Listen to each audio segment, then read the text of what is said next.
요한복음 14장 14절로 24절 말씀입니다. 내 이름으로 무엇이든지 내게 구하면 내가 행하리라. 너희가 나를 사랑하면 나의 계명을 지키리라.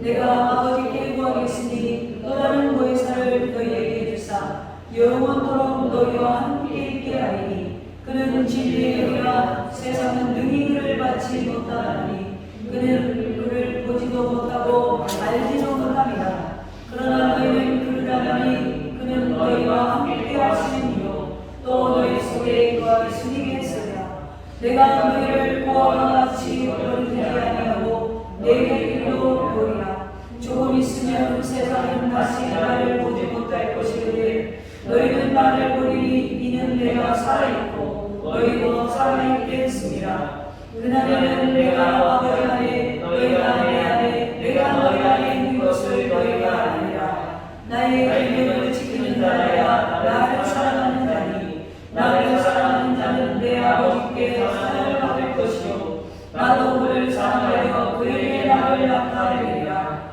가룟 유다가 아닌 유다가 이르되 주여 저를 자기를 우리에게 나타내시고 세상에는 아니하려 하시나이까. 예수께서 대답하여 이르시되 사람이 나를 사랑하면 내 말을 지키리니 내 아버지께서 그를 사랑하실 것이요 우리가 그에 있어서 저를 그와 함께하리라. 나를 사랑하지 아니하는 자는 내 말을 지키지 아니하나니 너희가 듣는 말은 내 말이 아니요 나를 보내신 아버지의 말씀이니라. 아멘. 할렐루야. 네, 오늘도 하나님의 은혜가 저와 여러분의 가운데 넘치게 부어지기를 주님의 이름으로 축복합니다. 오늘도 제가 어저께 TV를 보다가 아주 재밌는 걸 발견했어요. 제가 별로 그렇게 예능이나 이런 걸 잘 안 보는데 어저께 뭐 때문에 채널을 돌리다가 제가 딱 멈추는 장면이 나온 거죠. 뭐가 나오냐면 유도하는 장면이 나오더라고. 그러니까 이제 제가 채널 돌리다가 유도하는 장면이 나오니까 딱 멈추겠죠. 저게 뭐지? 지금 유도 경기가 있나? 그렇게 봤어요. 그런데 그 제목이 국대는 국대다라는 제목이더라고요. 국대는 국대다. 뭐 그런 건데 이제 옛날에 이제 국가대표였던 사람이 현재의 현역들이랑 겨루기를 하는 거예요. 거기에 이제 유도 선수가 나왔어요. 우리나라 최초로 그랜드슬램인가를 달성한 이원희 선수가 나왔더라고요. 굉장히 운동을 정말 잘했어요. 정말 우리나라에 정말 유도를 새로 쓴 사람이죠. 근데 이 사람이 40대가 됐거든요. 근데 이분이 크리스찬이에요. 집에도 이렇게 십자가 큰 걸 달아놓고 원래 크리스찬으로서 좀 신앙생활을 잘하는 사람인데 이 사람이 14년 전에 은퇴했어요. 유도라는 게 굉장히 체력적이고 순간적인 이 파워가 강해야 돼서 은퇴가 좀 빠른 스포츠예요. 그러니까 이제 나이가 들면 사실은 힘든 운동이에요. 그게 순발력이나 순간 쓰는 힘 그리고 거기에다 체력까지 돼야 돼요. 4분을 경기를 뛰면 손다리가 막 떨려요. 그 정도로 에너지를 순간적으로 팍 뽑는 그 운동인데 이분이 이제 14년 전에 은퇴를 했는데 이 현역 20세와 경기를 하는 거예요. 나이 차이가 22살 나더라고요. 근데 이제 물론 제가 좋아하는 그리고 관심 있는 분야니까 그걸 이렇게 그냥 돌리다가 딱 멈춰가지고 제가 거실에서 서서 그대로 그걸 본 거예요. 근데 이제 제가 중간에 본 거예요. 이제 끝부분을 본 것 같아요. 세 판을 경기를 하는데 이제 그간에 무슨 프로그램이 있었겠죠? 세 판을 경기를 하는데 첫 번째 판, 두 번째 판은 이제 3선 2승 뭐 그런 걸 하는 것 같아요. 두 번째 판은 비겼어요. 비긴 것만 해도 엄청 잘한 거거든요. 근데 마지막 판에 가서 젊은 친구가 절반으로 넘긴 거예요, 이 사람을. 근데 이 젊은 친구도 이제 좀 부담됐을 거예요. 왜냐면 이분은 지금 현재 대학에서 교수를 하고 있으니까 굉장히 높은 선배잖아요.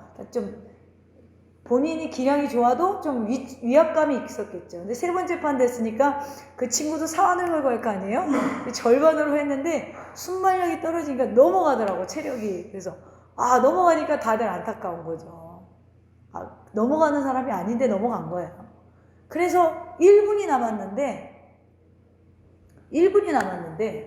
보통 1분이 되면 거기서 멘탈이 깨져가지고 집니다. 절반을 이길 수 있는 건 한 판밖에 없어요. 그러니까 가능성이 굉장히 희박해요. 더군다나 22살의 나이 차이잖아요. 근데 30초를 남겨놓고 한 판으로 이겼어요. 역전을 한 거예요. 그게 여러분 되게 불가능한 일이거든요.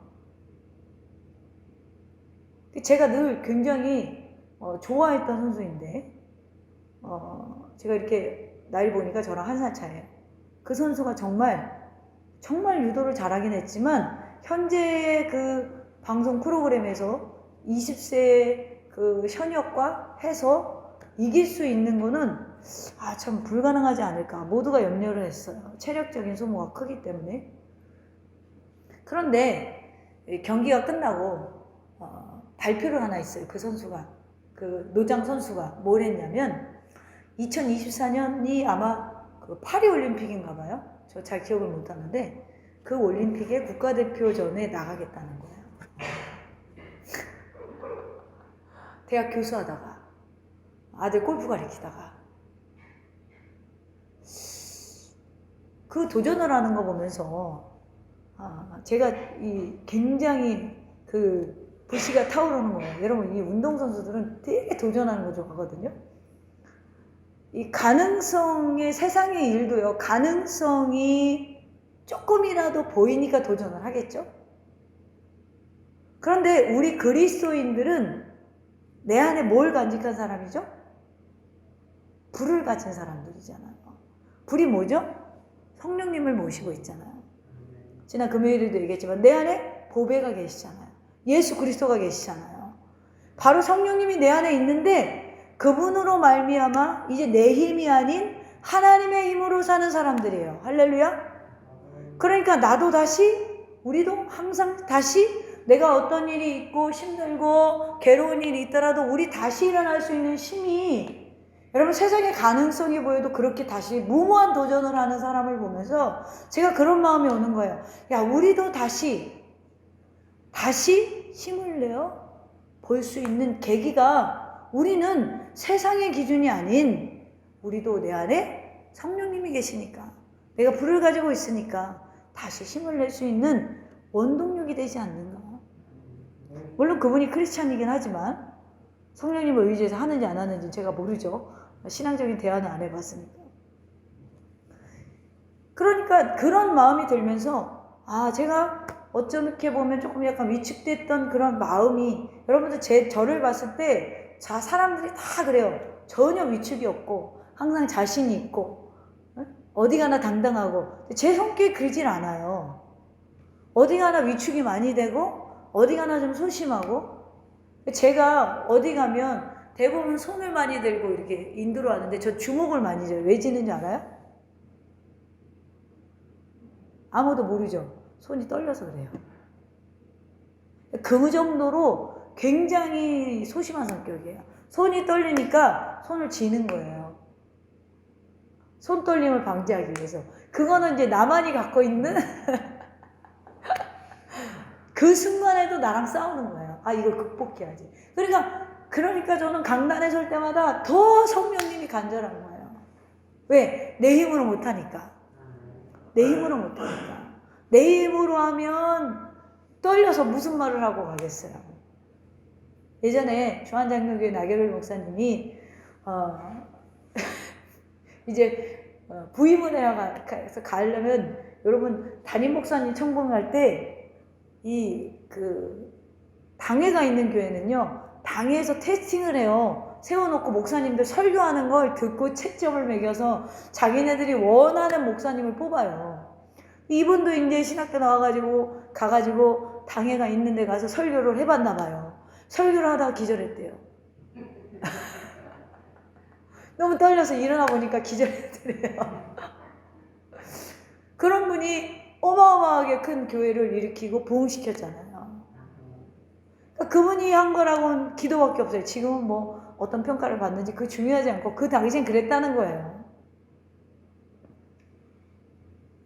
우리는 이렇게 내 힘으로 할 수 없는 것을 가능케 하는. 그러니까 내가 뭐 합시다 했는데 성도들이 반응이 없으면 제가 좀 약간 주춤해요. 왜 그러냐면 소심한 성격이기 때문에 그래요. 겉으로는 티를 절대 안 내죠. 네. 제가 어제 그걸 보면서 굉장히 그래, 세상의 가능성이 저렇게 조금만 보여도 굉장히 무모한 거거든요. 42세에 올림픽 대표로 유도 선수를 도전한다는 자체가 역사상 없어요. 40대, 30대도 아니고. 그래서 우린 여러분, 제가 이제 방학 기간에 7, 8월에 이제 두 가지를 계획하고 있는데, 하나는 이제 매주 한 타임 10주 계획으로 크리스찬 평신도 리더 교육 프로그램을 진행하려고 하고, 또 이제 청년 수련회를 한번 해보자. 작은 규모라도. 근데 이제 물론 매년 그렇게 마음을 먹는데 실천이 힘들죠. 그래서 올해는 우리 교회뿐 아니라 이제 다른 성도에게도 열린 교육을 좀 해보려고 해요. 물론 지금까지 기도했지만 이제 6월 한 달간 그걸 놓고 기도에 전념하려고 합니다. 여러분, 우리는요, 가능성이 조금이라도 틈이 보이면 그걸 타고 들어가야 돼요. 할렐루야. 우리 안에 뭐가 있기 때문에? 성령님이 있으니까. 하나님의 능력으로 가능하니까요. 그래서 우리는 항상 초긍정인 사람이 돼야 돼요. 오늘 요한복음 14장에 보니까 보혜사 성령님이 오시는 것을 예수님께서 이제 직접 이야기하는 암시적인 내용이 있습니다. 그런데 오늘 본문 앞단락인 14장 초반부터 보면 베드로를 비롯하여 제자들이 예수님이 뭔 말을 하는겨 이러고 있는 거예요. 예수님이 지금까지 12장에서 나 십자가 질 거야, 13장에서 너희들 그런데 나 배반할 거다, 제자들을 발을 씻기시고 14장에 와서는 내가 죽는 것은 너희를 위함이야, 너희 채소를 예비하기 위해서 내가 죽는 거야 라고 말씀하세요. 그랬더니 한결같이 예수님의 제자들이 예수님의 의도를 모르는 거예요. 무슨 말씀하는지 하나도 모르는 거예요. 누구처럼? 우리처럼. 자기들의 방식으로 이해하니까 말씀을 하는데 무슨 말씀하는지 모르는 거예요. 나는 설교하면서 제일 어려운 사람이 뭐냐면 설교를 딱 했는데 1차적으로 해석을 하는 거야. 그래서 엉뚱한 데 은혜 받고 엉뚱한 일들을 해갖고 목사님 저요 그랬는데요 이러고 나오면 말은 못하고 제자들이 그러는 거예요. 나 죽을 거야. 근데 그 길은 너희가 가지 못해. 그러나 이후엔 너희가 갈 수가 있어. 성령이 오시면 너희들 갈 수 있어. 그런데 내가 죽는 건 너희 처소를 예비하기 위한 너희를 위함이야. 그런데도 몰라요. 그런데도 몰라요. 그래서 5절에 보면 도마가 예수님이 가시는 길, 그 길, 그들이 걸어가야 할 길을 어떻게 알겠냐라고 묻습니다. 도마가 이르되 주여, 주께서 어디로 가시는지 우리가 알지 못하거늘 그 길을 어찌 알겠사옵나이까. 그랬더니 6절에 예수께서 이르시되 내가 곧 길이요 진리요 생명이니 나로 말미암지 않고는 아버지께로 올 자가 없느니라. 예수님을 보았다면, 나를 보았다면 하나님 아버지를 보았다라고 7절에 이야기를 하세요. 그러자 빌립이 뭐라고 합니까? 또 황당한 얘기를 해요. 빌립이 8절에 보면 이르되 주여 아버지를 우리에게 보여주시옵소서 그리하면 족하겠나이다. 야, 나를 보면은 아버지를 본 거야. 내가 동등된 성부, 성자, 성령 동등된 하나님이야 라고 이야기하는데 주여 보여주시옵소서. 주님은 아마 속으로 우리가 아니니까 나 같으면 그럴 거예요. 주여 죽겠나이다. 그래야 되는데 예수님은 그러지 않고 포기하지 않으세요. 그리고 또 얘기하세요. 예수께서 9절에 보면 예수께서 이르시되 빌립아 내가 이렇게 오래 너희와 함께 있어대 내가 나를 알지 못하느냐. 야, 나 성자로 온 거 너 모르겠니? 내가 하나님으로 온 거 모르겠는 거야? 계속 이야기하는 거예요. 나를 본 자는 아버지를 보았거늘 어찌하여 아버지를 보여달라고 하느냐. 그때 아버지와 하나님이 하나이심을 또 10절에서 말씀하세요. 내가 아버지 안에 거하고 아버지는 내 안에 계신 것을 내가 믿지 아니하느냐. 내가 너에게 이르는 말은 스스로 하는 것이 아니라 아버지께서 내 안에 계셔서 그의 일을 하는 것이라. 나는 아버지고 아버지는 내 안에 계시다. 성부와 성자는 아버지와 나는 하나이다 라고 가르치시는 거예요. 그랬더니 계속 또 이해를 못하는 거예요. 이해하지 못하고 혹이 있는 말만 하는 제자들 보시다가 예수님 마음에 어땠을까요? 이제 곧 떠나실 텐데 이렇게 말귀 못 알아듣는 제자들을 두고 가신 예수님 마음이 어떻겠어요? 아마 제가 말썽만 디립다 부리다가 우리 어머니가 돌아가실 때 손을 잡고 엄마 죽지 마 그러면 우리 엄마 눈이 감길까요? 얘를 두고 내가 어떻게 죽나? 이 꼴통을 두고 어떻게 죽나? 그러지 않겠어요? 예수님이 아마 그런 심정이에요. 얘네들 두고 어떻게 내가 떠나나? 얘들한테 내 일을 맡겼는데 남은 일을 맡겼는데 그러니까 이게 안타까우셨는지 그래서 본문에서 주님이 위로해 주시는 거예요. 16절에 내가 아버지께 구하겠으니 그가 또 다른 보혜사를 너희에게 주사 영원토록 너희와 함께 있게 하시리라. 할렐루야. 그리고 내가 너희를 뭐라고 그래요? 18절에 고아와 같이 버려두지 아니하고 내가 너희에게 올 거야. 이제 여러분 우리 보고 이러는 거예요. 너희가 내가 없지만 또 다른 보혜사가 오셔서 너희와 함께 있어서 너희가 성령님 그 성령님을 힘입어 세상 속에서 승리하게 될 거야. 내 일을 너희들에게 남겨진 그 일을 너희는 감당한 자들이 될 거야. 할렐루야. 그럼 오늘 이 말씀을 좀 더 깊이 살펴보면서 나의 능력이 아닌 성령님의 능력을 힘입어 세상 속에서 우리가 어떻게 승리할 수 있는가. 첫째로 15절에 보니까 너희가 나를 사랑하면 나의 계명을 지킨다 라고 말씀하세요. 예수님 사랑하시죠? 네. 근데 왜 계명을 안 지켜? 우리가 예수님 사랑하는데 계명을 안 지켜. 예수님을 사랑하면 계명을 지킨대요. 여러분 계명 다 지켜요? 저 다 못 지켜요. 솔직하게 고백합니다.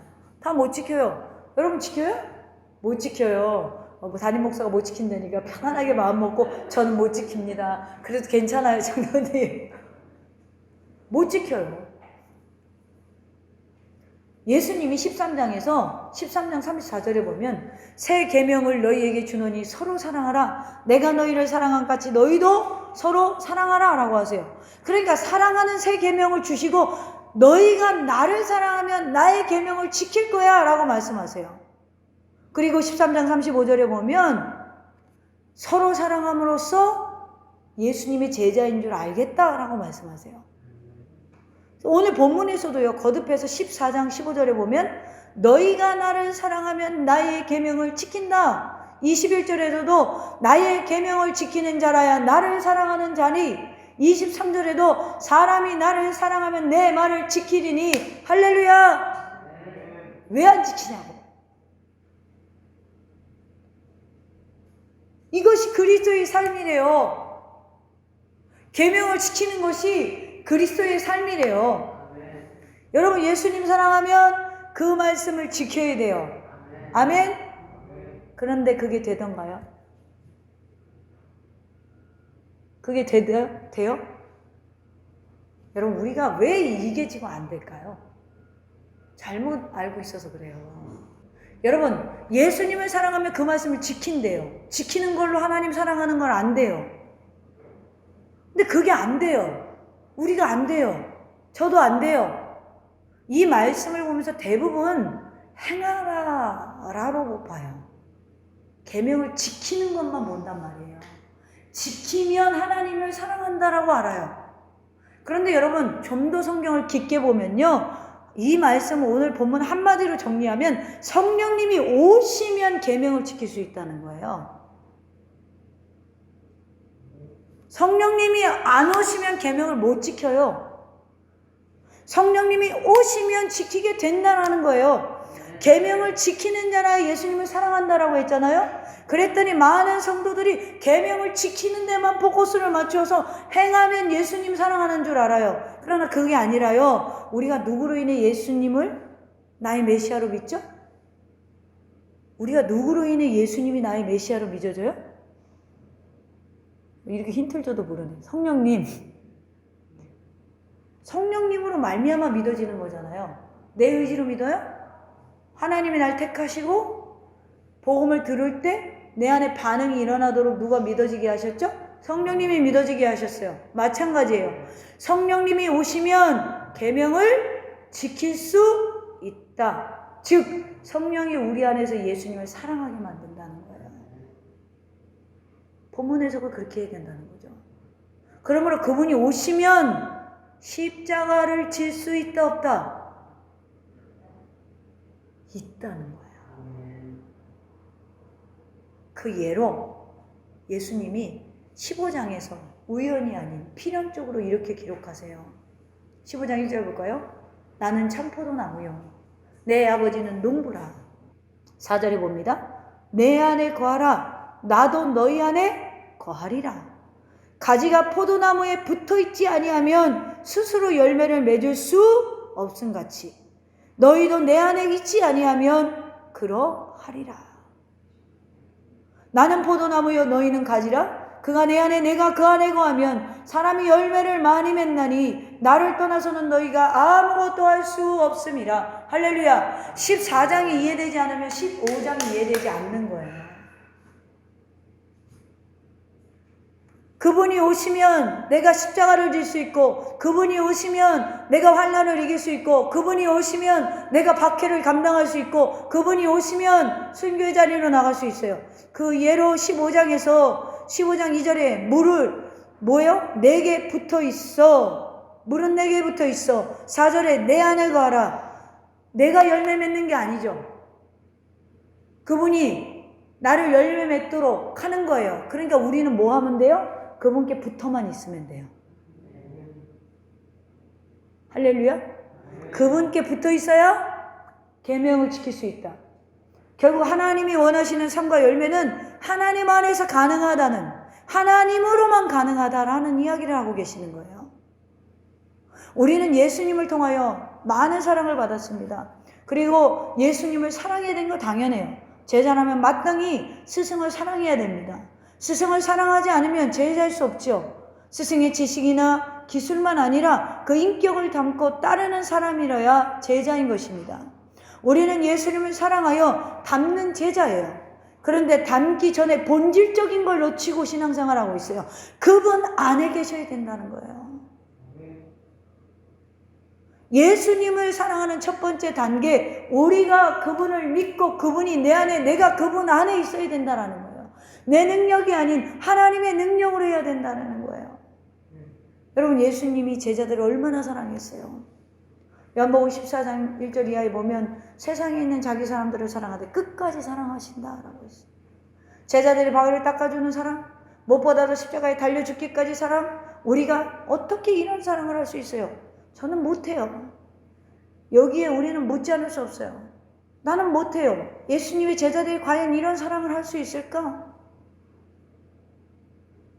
베드로가 무엇인가 눈치채고 예수님께, 주님 어디로 가시죠? 예수님께서 내가 가는 곳에 지금은 따라올 수 없으나 나중에는 네가 나를 따라올 수 있어 라고 요한복음 13장 36절 이하에 이야기하세요. 베드로가 물어요. 주님, 왜 지금 내가 따라갈 수 없죠? 지금은 왜 따라갈 수 없죠? 나 주님을 위해서 내 목숨이라도 바칠 수 있어요. 하지만 예수님이 네 나를 위해서 목숨 바친다고?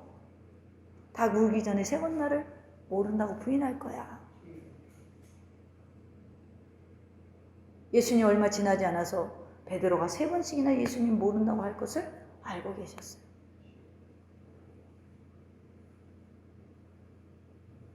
예수님이 아무리 얘기해도 모르시는 거야.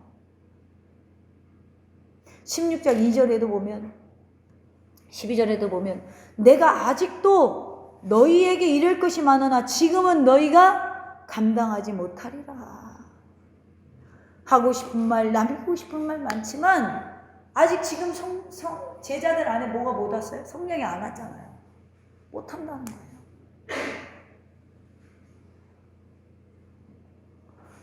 제자들이 그들의 힘으로 예수님의 말씀을 지킬 수 없음을 예수님 알고 계셨어요. 그런데도 계속 가르치시는 거예요. 계속 본이 되시는 거예요. 세상에서 가장 여러분 고약한 사람이 뭐냐면 일 시켜놓고 너희들 그 일을 하지 못한다 라고 꾸짖고 책망하고 벌 주는 사람이에요. 할 수 없는 일을 일부러 시키는 사람. 그렇다면 예수님이 정말로 제자들에게 할 수 없는 일을 시킨가? 예수님은 베드로에게 요한복음 13장 36절에 지금은 따라올 수 없으나 후에는 따라오리라 라고 하셨고, 그 후는 뭐죠? 또 16장 12절에서 지금은 너희가 감당하지 못하리라. 지금이 아니라면 언제 감당할 수 있죠? 우리가 어떻게 우리의 삶에서 하나님의 말씀을 지킬 수 있죠? 예수님께서 제자들에게 무엇을 약속하시죠? 16절, 오늘 본문 14장 16절. 내가 아버지께 구하겠으니 그가 또 다른 보혜사를 너희에게 주사 영원토록 너희와 함께 있게 하리니. 예수님은 제자들에게 지금은 도무지 감당할 수 없는 말씀, 15절에 너희가 나를 사랑하면 나의 계명을 지키라. 우리는요, 이 예배 하나도요, 하나님 사랑하지 못해서 못 지키는 사람들이에요. 생각은 딴 데가 있고 마음도 딴 데가 있고, 뻑하면 주일에 안 나오고 싶고, 우리 예배 안 드리고 싶고, 기도 안 하고 싶고. 그런데 교회 갔더니 계명을 지켜야 하나님을 사랑한답니다. 그러니까 맨날 얼굴이 축상이 돼서 교회 나갈 때도 무거운 짐을 나 홀로 지고 점점 눌리는 거야. 교회 와서 내 힘으로 신앙생활이 안 되는 거예요. 내 힘으로. 지금도 나가서 누가 내 뺨 한 대 뛰어서 쳐봐요. 10원짜리 50원짜리가 막 나오지. 네?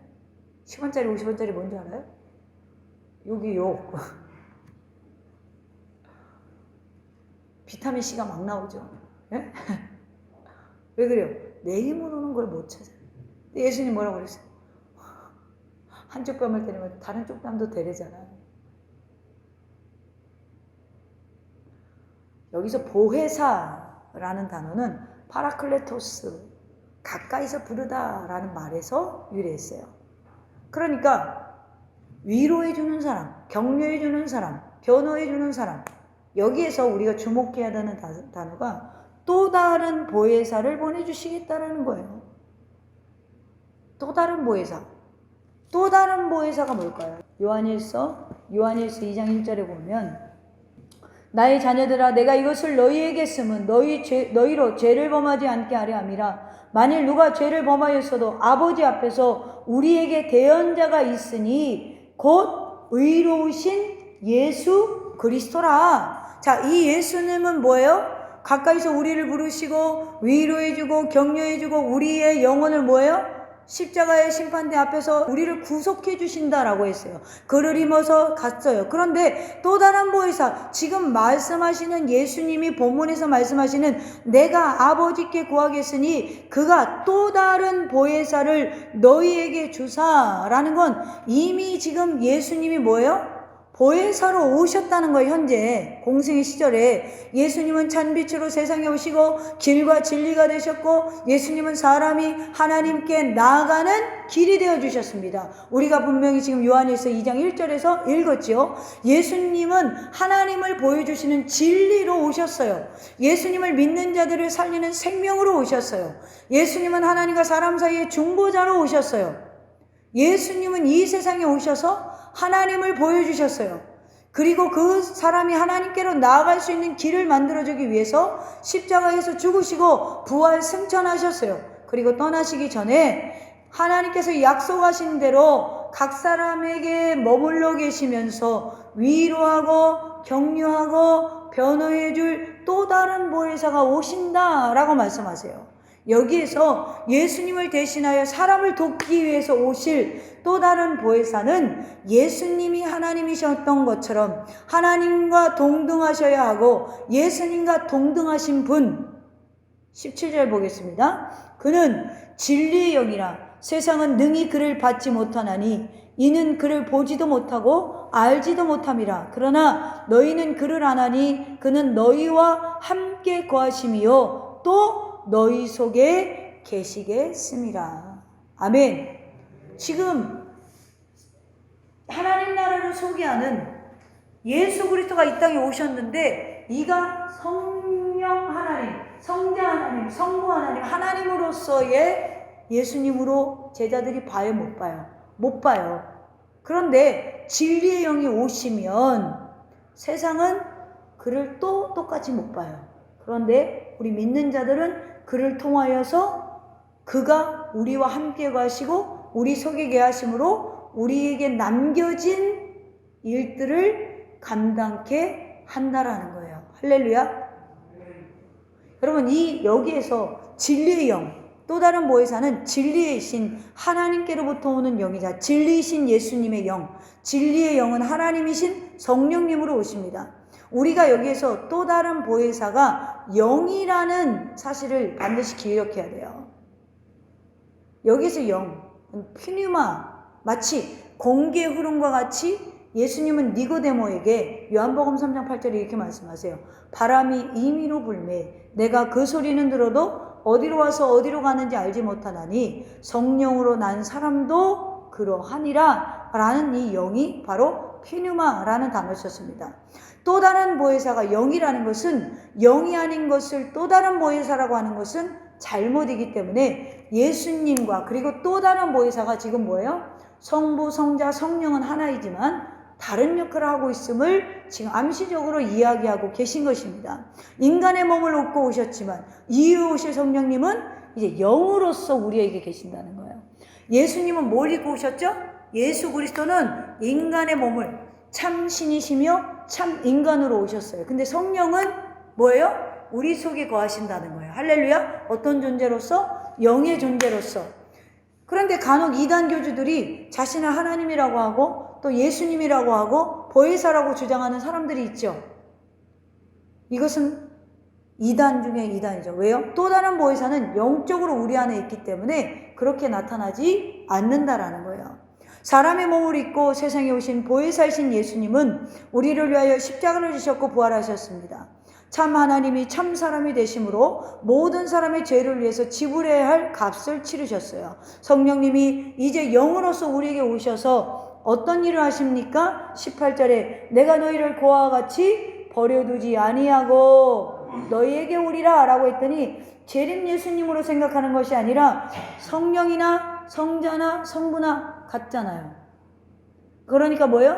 내가 라는 건 하나님의 의미로 봐야 된다는 거예요. 하나님이 너희를 그냥 놔두지 않고 영으로서 우리와 함께 하신다라는 거예요. 그러니까 뭐예요? 예수님 부활 승천하시고 오순절 마가의 다락방에 뭐가 임했어요? 성령의 영이 임했죠. 그 영이 지금 여러분들 가운데서도 계시면서 여러분들을 견인해 가고 계시잖아요. 구원으로 인도하고 계신다라는 거예요. 이 분류를 잘 하셔야 돼요. 예수님께서 이제 제자들을 떠나시겠다라고 했어요. 베드로가 내가 따라가겠습니다. 그런데 다굴기 전에 3번 부인합니다. 베드로가 예수님께서 가신 십자가의 길을 따라갈 수 없다라고 했어요. 그런데 내가 다시 오면, 보혜사가 다시 오면, 즉 성령 하나님께서 영으로서 우리 안에 오시면 이 길을 갈 수 있다라는 거예요. 예수님께서 이제 제자들을 버리지 않고 다시 오겠다. 이것은 성령의 강림을 말하는 것입니다. 재림 예수님 이야기하는 게 아니에요.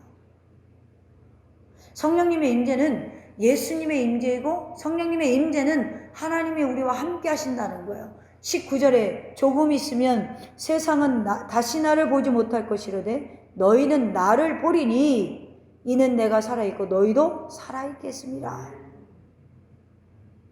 예수님 조금 있으면 세상이 나를 보지 못할 것이다. 예수님 십자가에 달려 죽고 부활하지만 승천하여 이 세상에 다시 계시지 않음을 이야기하는 거예요. 사람들은 예수님의 빈무덤을 지키면서 예수님의 시신을 도둑맞았다고 헛소문을 퍼뜨려요. 이 세상은 눈으로 볼 수 없으면 도무지 믿지 않아요. 그러나 예수님은 제자들에게 너희는 나를 보게 될 것이다. 그것은 내가 살아있고 너희도 살아있을 것이다. 세상은 예수님 보지 못하지만 제자들 안에 살아계신다는 거예요. 세상은 예수님 보지 못하지만 여러분 안에 살아계신다는 거예요. 할렐루야. 여러분 안에 예수님이 살아계시면 우리가 그의 계명을 지킬 수 있다는 거예요. 우리 안에 예수님이 살아있어야 우리가 예수님을 사랑하는지 알게 된다라는 거야. 그래서 지키는 데 포커스 맞추는 게 아니라 예수님이 내 안에 오셔야 되는 거야. 그게 첫 번째예요. 지키려고 하니까 여러분 율법주의자밖에 안 돼요. 두 번째로 오늘 본문에서 보혜사 성령님은 우리와 함께 계시다라고 했어요. 베드로는 걸핏하면 큰 소리 칩니다. 예수님의 그 말씀대로 형편없이 다 굴기 전에 3번 부인해요. 그런데 끝에 가서 왜 또 눈이 마주쳐 예수님이랑? 울죠. 그 십자가에 달리신 예수님이 여러분이랑 눈이 마주쳤으면 좋겠어요.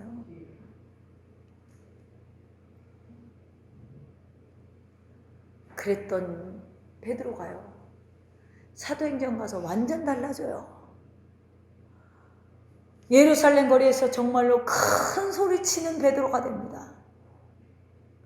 그는 예수님의 이름으로 내가 은과 금은 없지만 예수의 이름으로 일어나라 안질뱅이를 일으키고 사도행전 4장 10절에 보면 너희와 모든 이스라엘 백성들은 알라 너희가 십자가에 못 박고 하나님이 죽은 자 가운데 살리신 나사렛 예수의 이름으로 이 사람이 건강하게 되어 너희 앞에 섰느니라. 예수님을 부인했던 자가 예수님을 소개하고 있어요. 선포하고 있어요. 예수님을 때문에 자기가 죽을까봐 계집종의 말에도 벌벌 떨던 베드로가 이제 목숨이 아깝지 않아요. 왜죠? 사도행전 4장 8절에 보니까 성령이 충만했더라. 예수님의 말씀 그대로예요. 오직 성령이 너희에게 임하시면 사도행전 1장 8절에 너희가 권능을 받고 예루살렘과 온 유대와 사마리아 땅끝까지 이르러 내 증인이 되리라. 베드로에게 성령님이 임하시니까 진짜 큰 소리 치는 사람이 된 거예요. 할렐루야. 예수님은 그날을 말씀하셨어요. 20절에 보겠습니다. 오늘 본문의 20절. 그날에는 내가 아버지 안에 너희가 내 안에 내가 너희 안에 있을 것을 너희가 알리라. 하나님께서 약속하시고 예수님께서 확인하여 주신 대로 성령님께서 그날에 임하시니까 뭐예요? 예수님께서 하나님이라는 것을 알게 되고 예수님을 하나님이라고 주장하는 것은요 여러분 전통 유대인에게 신성모독이었거든요. 그래서 돌로 쳐서 죽여야 돼요. 그런에도 불구하고 무섭지가 않아요. 왜요? 성령님이 계시니까. 믿어지는데 어떡해? 확신한데 어떡해? 전하지 않고는 견딜 수 없는데 어떡해? 그래서 여러분 믿음의 폭발은 어떤 신학자가 이렇게 말했어요. 전도다. 믿음의 폭발은 전도라는 거예요. 여러분 전도하지 않는 사람들 곰곰이 생각해 봐야 돼. 전도를 하려니까 힘들어 죽겠어. 창피해 죽겠어. 억지로 하잖아요. 억지로. 성령님이 충만하니까 베드로가 목숨을 걸고 외치잖아요. 그러니까 여러분 우리는 계명을 지키는 게 불가능하다. 여러분 사람을 사랑하는 게 뭘까요? 뭘까요, 장로님? 사람을 사랑하는 거. 우리가 사람을 사랑하는 거. 가난한 고아와 과부들에게 먹을 거 나눠주는 거? 그것도 사랑의 실천이죠. 잠자리를 제공해 주는 거, 돈을 주는 거, 사랑 실천이죠. 내가 손해를 보고 그들을 돕는 거니까 실천은 실천이에요. 근데 여러분, 정말 크리스찬이 사람을 사랑하는 건 그들에게 복음 전하는 거예요. 왜요? 내가 가장 좋은 걸 알고 있잖아요. 부모는 그래요. 이 아이가 이걸 먹으면 배탈이 날 줄 알아요. 그러니까 부모가 너 얼음 먹지 마, 아이스크림 먹지 마 그래요. 아이들한테. 아이들은 근데 아이스크림만 보면 이 더운 여름에 환장하는 거야. 그렇게 달고 맛있고 그리고 이 가슴이 불나는 것 같은데 얼음을 먹으면 얼마나 시원해요. 근데 배탈 날 줄 엄마는 아니까 먹지 마. 애는 나가서 몰래 홀랑홀랑 사 먹네. 부모님은 그 아이에게 좋은 걸 알기 때문에 먹지 말라고 하는 거예요. 그리고 더워 죽겠는데 따뜻한 음료를 주죠. 애는 싫어해요. 싫어! 엄마나 먹어! 그런단 말이에요. 근데 부모님은 알아. 이게 얘한테 약인 줄. 여러분, 이렇게 부모는 자녀에게 가장 좋은 걸 주려고 그러고 좋은 걸 가르치려고 그래요. 우리는 가장 좋은 게 뭐예요? 내가 천국을 소유한 거잖아요. 아멘? 그걸 나눠줘야 돼요. 돈도 나눠주고 우리가 헌신하고 봉사하고 선교 가서 열심히 사역하는 것도 중요하지만 그 모든 일의 최고의 궁극적인 목표는 그들에게 천국을 소개하는 거예요. 왜요? 이게 가장 좋으니까. 가장 좋으니까. 그게 사랑을 실천하는 거예요. 그게 사랑을 실천하는 거예요. 그걸 알았던 베드로와 사도들 10년 가운데 성령이 부어지니까 전하지 않고는 견딜 수가 없는 거예요. 또 이 보혜사는 어떤 역할을 합니까? 26절에 봅시다. 보혜사 곧 아버지께서 내 이름으로 보내실 성령 그가 너희에게 모든 것을 가르치고 내가 너희에게 말한 모든 것을 생각나게 하리라. 여러분, 성령님은 모든 걸 가르치세요. 통달하게 하십니다. 그러니까 인생을 살아가면서 성령 충만한 게 가장 빠른 지름길인 거예요. 왜요? 모든 걸 통달하게 하시니까. 영적인 감각으로 분별하게 하시니까. 그러므로 여러분, 우리는 성령님의 감화나 감동에 민감해야 돼요. 성령님은 우리의 모든 것을 우리보다 더 잘하시고 잘 인도하기 때문에 그래요. 그런데 성령님께서 오셔서 하시는 탁월한 일은 제자들에게 뭐예요? 가르친 걸 생각나게 하신대요. 그러니까 우리가 지금 말씀을 듣지만 전하게 나중에 하는 상황이 오면 생각나시게 하는 건 누구다? 성령님이라는 거예요. 그러니까 두려워할 필요가 없다라는 것이죠. 그러니까 우리는 실력만 쌓으면 되는 거예요. 전하게 하시고 선포하게 하시는 건 하나님이 하시니까. 여기서 우리가 할 수 있는 건 없죠. 그분을 신뢰하고 충만케 우리가 그것을 원하면 되는 거예요. 충만함을. 그래서 우리는 이제는 뭐예요? 성령 충만함이 이제 목표가 돼야 돼. 성령이 충만해야 계명을 지키게 되니까 주님이 내가 그래 너가 나를 사랑하는지 아는구나. 사랑하는지 아는구나. 여러분들이 예배 나와서 오늘은 너무 피곤해서 반은 졸다 갔는데 그래도 여러분 교회 나와서 앉아있으면 나중에 할 말을 생각나게 하시는 거예요. 근데 우리가 뭘 해야 된다고요? 성령 충만한 삶을 지향해야 돼요.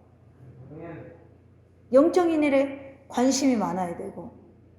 그렇습니다. 사랑하는 성도 여러분, 아직 제자들은 예수님의 말씀을 이해하지 못해요. 괜찮아요. 그래도 괜찮아요. 왜요? 이후는 자신들의 목숨을 내걸고 모두가 순교하는 자가 돼요. 성령님이 오시기 전에는 이해할 수 없는 말을 했어요. 그런데 성령님께서 오셔서 그 말씀을 믿게 하셨고 그 말씀을 살아내게 하셨어요. 우리는 자신의 힘으로 예수님의 말씀을 살아내는 것이 아니라 성령님께 순종함으로 말씀을 살아야 되는 거예요. 그러면 결국 제자들이 예수님께서 하시는 일도 할 것이고 예수님이 하시는 일보다 더 큰 일도 할 것이다 라고요. 성령님이 우리와 함께 하시니 우리가 능력이 있게 됩니다. 우리의 능력이 아니라 성령 하나님의 능력이에요.